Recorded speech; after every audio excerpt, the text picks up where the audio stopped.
Hello dear students, a very good morning to all. Welcome to all in your Hindi literature class. Students, आज हम पढ़ेंगे Hindi literature का part 4 आग की खोज। प्रीवियस क्लास में मैंने आपको पार्ट 3 साहसी स्वातिया पढ़ाया था, इसके प्रश्न उत्तरों को करवाया था और यह पाठ हमारा पूरा हो गया था। आई होप आपने इसके प्रश्न उत्तर याद कर लिए होंगे और शब्द अर्थ भी। आइए अब हम अपने पाठ को शुरू करते हैं। तो बच्चों, आग की खोज, इस पाठ में आग के बारे में बताया गया कि मनुष्य ने आग को किस प्रकार खोजा, उसे किस प्रकार पाया। तो आइए अब हम अपने पाठ को पढ़ते हैं। हजारों वर्ष पहले की बात है, तब दुनिया इस रूप में नहीं थी जिस रूप में उसे हम आज देख रहे हैं। चारों ओर घने जंगल थे जहाँ भयानक जानवर रहते थे। न गांव थे न खेत थे। आदमी भी जंगल में रहता था। वह अपने भोजन की खोज में जंगलों में इधर उधर घूमा करता था, जानवरों का शिकार करता था और उनका कच्चा मांस खाता था।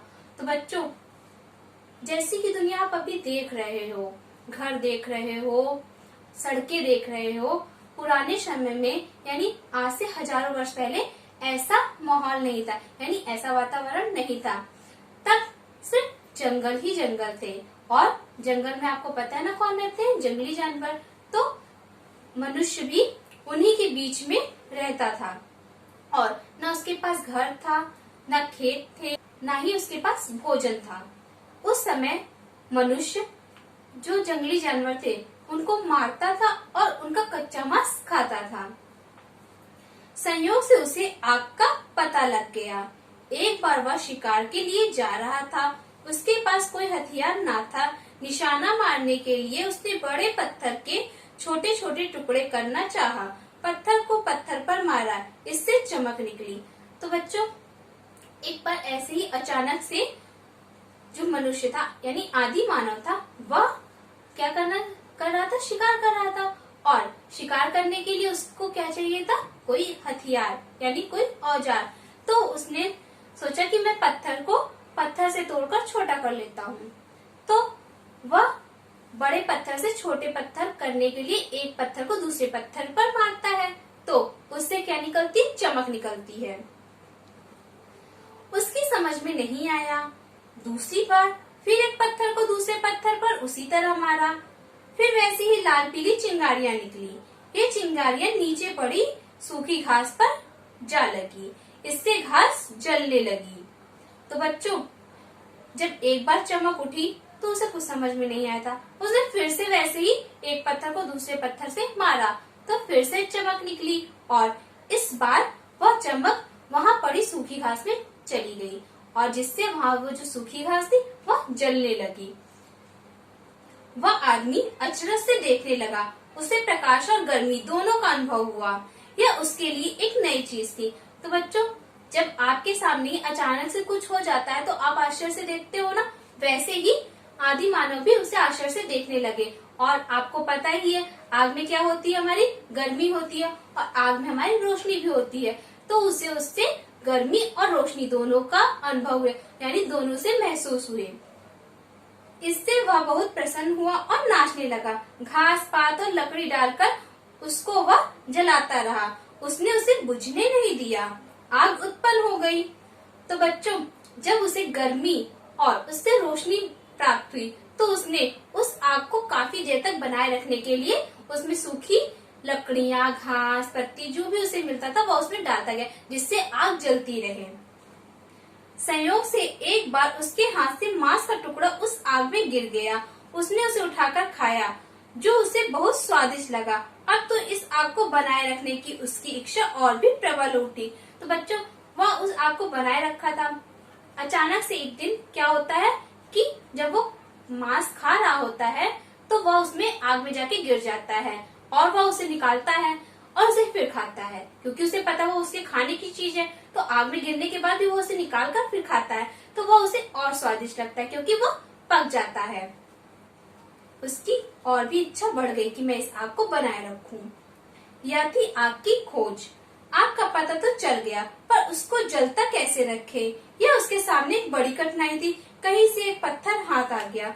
तो बच्चों, आग तो पता चल गई कि यह आग है, लेकिन वह आग उत्पन्न कैसे हुई? पत्थरों को पत्थर से रगड़ने पर। लेकिन हर बार तो उसे वो पत्थर मिलते नहीं सभी जगह, तो यह एक बहुत बड़ी समस्या थी। एक बार अचानक से उसे पत्थर मिल जाता है, तो वह उस पत्थर को संभाल कर रखता है। उसने उसको भी दूसरे पत्थर से रगड़ा। जब उसे एक और पत्थर मिल गया तो वह एक दूसरे को इससे रगड़ता है और आग उत्पन्न करता है। इससे आग जल्दी और सरलता से पैदा हो गई। जब उसने एक पत्थर से दूसरे पत्थर को रगड़ा तो आग और जल्दी से जल गई।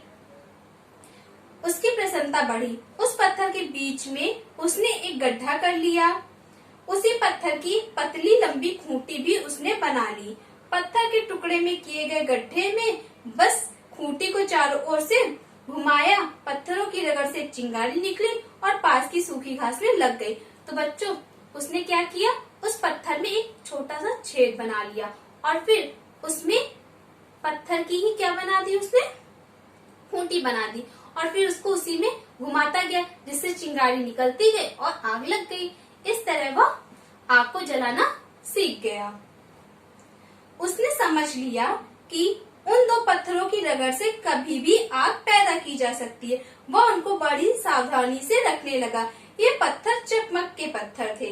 तो बच्चों, जैसा उसने किया उससे उसे पता चल गया कि ऐसे हम कभी भी आग को उत्पन्न कर सकते हैं। तो वह अब आग को हमेशा जलाए नहीं रखता था। जब उसे जरूरत होती थी वह उसे जला लेता था। तो बच्चों, यहाँ पर जिस पत्थर से उसने आग को जलाया था उस पत्थर का नाम है, उस पत्थर का क्या नाम है? चकमक। वह पत्थर किसका था? चकमक का पत्थर था, जिससे आग पैदा हुई थी। धीरे धीरे उसे पता चला कि लोहे और पत्थर की रगड़ से भी आग पैदा की जा सकती है। इस खोज से आग को पैदा करने में बड़ी सरलता हो गई। बच्चों, इसी तरह जैसे उसने पत्थर से पत्थर को खूंटी बनाया और उसने उसमें गड्ढा बना के आग जलाई, वैसे ही उसे धीरे धीरे पता चला कि पत्थर और पत्थर को रगड़ने से आग पैदा होती है, लेकिन लोहे और पत्थर को रगड़ने से भी हम आग को उत्पन्न कर सकते हैं। गांव वाले आज भी इस प्रयोग को काम में लाते हैं। अब वे सूत की डोरी को बांस की नली में डाले रखते हैं और चकमक पत्थर को लोहे के टुकड़े से रगड़कर आग पैदा कर लेते हैं। तो जो आदि मानव करते थे वह काम आज भी गांव के लोग करते हैं। आग पैदा करने के प्रयोग चलते रहे। धीरे धीरे दिया सलाई का आविष्कार हुआ। दिया सलाई के बड़े बड़े कारखाने लगे। राजस्थान के कोटा नगर में भी दिया सलाई का एक कारखाना है। तो बच्चों, आग को और जल्दी से कैसे उत्पन्न किया जाए, इसके प्रयोग होते रहे और इन्हीं का फलस्वरूप है कि दिया सलाई का निर्माण हुआ, यानी दिया सलाई बनाई गई। और दिया सलाई को हम क्या कहते हैं? मैच बॉक्स कहते हैं। इसके बहुत से कारखाने हैं और इसका एक कारखाना राजस्थान के कोटा नगर में स्थित है। आज हमारे लिए आग जलाना बहुत सरल काम हो गया है, इसीलिए हम उसे कोई महत्व नहीं देते। पर जब हम यह सोचते हैं कि यदि आग नहीं होती तो हम क्या करते, तब इस खोज का महत्व हमारी समझ में आ जाता। आग की खोज प्रकृति पर मनुष्य की बहुत बड़ी विजय है। बच्चों, आज तो आग हम आसानी से उत्पन्न कर सकते हैं, लेकिन सोचिए उस समय अगर आज हम आग को आसानी से उत्पन्न कर सकते हैं, लेकिन अगर यह आग ना होती तब हम क्या करते? तब हमारा जीवन कैसा होता? बच्चों, आग प्रकृति पर मनुष्य की सबसे बड़ी विजय, यानी इस प्रकृति पर उसने आग को उत्पन्न किया, यह मनुष्य के लिए सबसे बड़ी विजय है। तो बच्चों, यह था हमारा पाठ। आइए अब शॉर्ट में हम समझते हैं कि हमने इस पाठ में क्या पढ़ा। तो बच्चों, यह पाठ आग की खोज पर है। आदि मानव ने किस प्रकार आग को उत्पन्न किया इसके बारे में बताया गया है इस पाठ में। और आदि मानव ने आग को कैसे उत्पन्न किया? पत्थर को पत्थर से रगड़ने पर। धीरे धीरे उसे पता चला कि लोहे और पत्थर को रगड़ने से भी आग को उत्पन्न किया जा सकता है। और बच्चों, जिस पत्थर से आदि मानव ने आग को उत्पन्न किया था उस पत्थर का क्या नाम है? चकमक के पत्थर। और इसी तरह आग को जलाने के नए नए आविष्कार निरंतर होते रहे। उसी में एक आविष्कार हुआ हमारा दिया सलाई का, यानी दिया सलाई के द्वारा हम आग को आसानी से उत्पन्न कर सकते हैं, आप जानते हो। और दिया सलाई के बहुत से कारखाने कई जगहों पर स्थापित किए गए, जिनमें राजस्थान के कोटा नगर में दिया सलाई का एक बहुत बड़ा कारखाना स्थापित है। तो बच्चों, पाठ को पढ़ने के बाद आइए अब हम इसके सारांश को लिखते हैं। बच्चों, मैंने आपको हमेशा बोला है कि सारांश आप साफ और सुंदर राइटिंग में जो भी आप काम करते हो अच्छे से किया करिए। अपनी कॉपी में आप ऐसा लिखते हो कि मुझे नहीं समझ में आता पढ़ने पर। आप खुद भी पढ़ोगे तो आपको भी नहीं समझ में आएगा, या फिर आपको जो पढ़ाते हैं उन्हें भी नहीं समझ में आएगा। इसलिए अच्छा लिखिए, सुंदर लिखिए। सुंदर लिखेंगे तो जो आपको पढ़ाता है उसे भी समझ में आएगा और हमें भी समझ में आएगा और आप खुद उसे अच्छे से समझ सकोगे। तो बच्चों, सबसे पहले आपको अपनी क्लासवर्क कॉपी में सेंटर पर क्या लिखना है? कक्षा कार्य। उसके नीचे आप लिखेंगे पाठ 4 आपकी खोज। पाठ और पाठ का नाम ये दोनों आपको लिखना है और कॉर्नर पर क्या लिखेंगे? डेट। फिर हेडिंग डालेंगे सारांश और लिखेंगे आपकी खोज। इसको इन्वर्टेड कॉमा में करेंगे। शीर्षक पाठ में हजारों वर्ष पहले आदि मानव द्वारा आग की खोज के आविष्कार की कथा का वर्णन है। यानी आदि मानव ने किस प्रकार आग की खोज की, इस कहानी को इसमें बताया गया है। आदि मानव द्वारा आग का आविष्कार तथा उपयोग मानव सभ्यता की अत्यंत महत्वपूर्ण घटना थी। स्टूडेंट्स, सारांश को लिखने के बाद आपको नेक्स्ट पेज पर डालना है कठिन शब्दार्थ। आपको कठिन शब्द अलग से नहीं लिखने हैं, उन कठिन शब्दों के साथ में आपको अर्थ लिखने हैं। तो बच्चों, आप इसे सारांश के नीचे से नहीं करोगे, आप इसे नए पेज पर लिखोगे। और पहला है आपका अचरज। अचरज का अर्थ होता है हैरानी। प्रकाश, प्रकाश का अर्थ होता है रोशनी। स्वादिष्ट, स्वादिष्ट का अर्थ होता है खाने में मजेदार, यानी जो हमें खाने में अच्छा लगे। प्रबल, प्रबल का अर्थ होता है तेज।